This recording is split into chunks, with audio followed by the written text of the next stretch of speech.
Group 4 exam முடிஞ்சிருச்சு. Question பேட்டர்னே ரொம்ப டஃப்னு எல்லாத்துக்குமே தெரியும். அதை டிஎன்பிஎஸ்சி கவனத்துக்கு கண்டிப்பாக கொண்டு போவாங்க.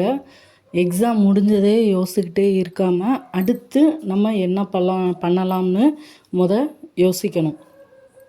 ஏன்னா முந்தியெல்லாம் புக்குக்குள்ளே இருந்து தான் மேக்ஸிமம் கொஸ்டின் வரும். அதனால் முக்கியமான பாடம் படித்தாலே ஓரளவு கொஸ்டின் அட்டன் பண்ணுற மாதிரி இருக்கும். இப்போ எங்கே படிக்கணும்னே தெரியாத ஒரு சூழ்நிலை.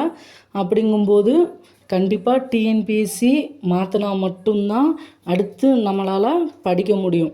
இது ஒரு பக்கம் இருந்தாலுமே டிஎன்பிஎஸ்சி குரூப் 4க்கு மட்டும்தான் படிக்க முடியும், அதுக்கு மட்டும்தான் எலிஜிபிள்ங்கிறவங்க கண்டிப்பாக சில விஷயத்தை ஃபாலோ பண்ணியே ஆகணும்.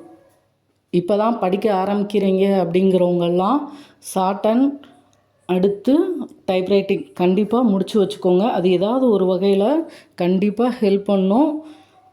10th மட்டும்தான் முடிச்சிருக்கேன், இல்லை டிகிரி படிக்கலாங்க அப்படிங்கிறவங்கெல்லாம் கண்டிப்பாக ஷார்ட் அண்ட் டைப்ரைட்டிங் முடித்து வச்சுக்கோங்க. அடுத்து மெயினாக எந்த சூழ்நிலையில் இருக்கீங்கன்னு பாருங்கள்.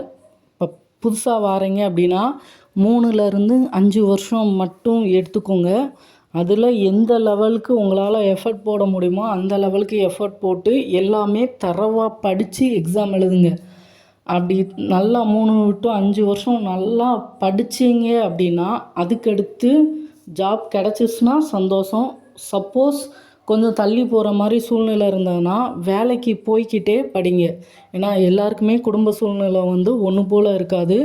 இதையே நம்பிக்கிட்டு இதிலே நிறைய வருஷத்தை வேஸ்ட் ஆக்குறதுக்கு பதிலாக நீங்கள் ஒரு 3லேருந்து 5 வருஷம் நல்லா எஃபர்ட் போட்டு நல்லா தெளிவாக படிச்சுட்டு அதுக்கப்புறமும் ஜாப் கிடைக்க டைம் ஆகுது அப்படின்னா கண்டிப்பாக வெளியில் வேலை பார்த்துக்கிட்டே படிக்க ஆரம்பிங்க. வேலைக்கு போயிட்டீங்க அப்படின்னா ஒரு நாளைக்கு கண்டிப்பாக 2 மணி நேரம் மேக்ஸிமம் ஒதுக்க முடியும்.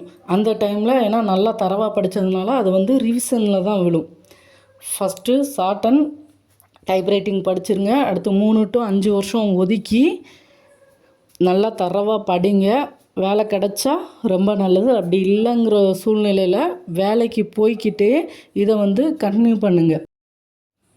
அடுத்து ஞாபகம் வச்சுக்கிறது கண்டிப்பாக ரிவிஷன் பண்ணணும்.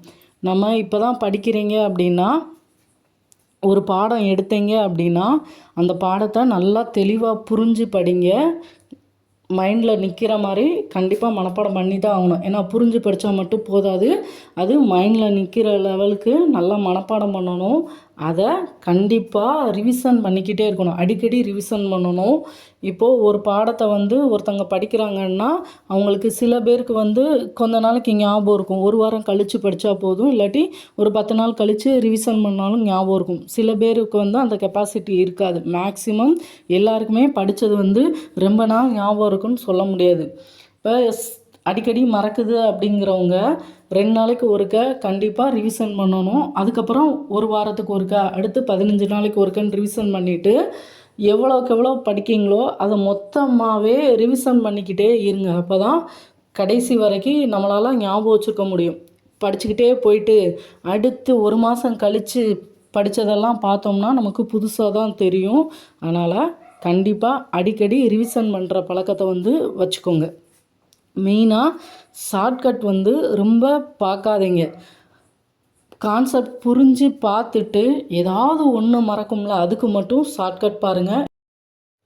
ஏன்னா கொஸ்டின் ஓரளவு டஃப்பாக கேட்டாலுமே கொடுத்துருக்க ஆப்ஷன் தெரிஞ்சால் நம்ம தரவாக படிச்சிருந்தோம்னா எலிமினேட் பண்ணி நம்மளால் ஆன்சர் கொண்டு வர முடியும். மேக்ஸிமம் ஷார்ட்கட் அவாய்ட் பண்ணிடுங்க. எக்ஸாம் முடிஞ்சிருச்சு, டஃப்பாக இருக்குன்னு இதையே யோசிச்சுக்கிட்டே இருக்காமல் அடுத்து ஒரு வாரம் ஓரளவு ஃப்ரீ ஆகிட்டு எப்படி படிக்கலாம், நம்ம படிக்கிற மெத்தடை எப்படி மாற்றலான்னு பார்த்துட்டு அடுத்து படிக்கிறத தெளிவாக படிங்க. எக்ஸாம் கஷ்டமாக கேட்டிருக்காங்கன்னு நினச்சிக்கிட்டே இருந்தீங்கன்னாலும் வேஸ்ட். ஏன்னா இது முடிஞ்சு போயிடுச்சு. அடுத்து நம்ம என்ன பண்ணலான்னு யோசிங்க. இனிமேல் படிக்கிறவங்க, புதுசாக படிக்கிறவங்க ஒரு குறிப்பிட்ட டைம் வச்சு அதுக்குள்ளே எக்ஸாம் கிளியர் பண்ண பாருங்கள். அப்படி இல்லை அப்படின்னா அவங்கவுங்க சூழ்நிலைக்கு தகுந்த மாதிரி ஒரு வேலைக்கு போயிட்டு படிக்க கண்டினியூ பண்ணுங்கள்.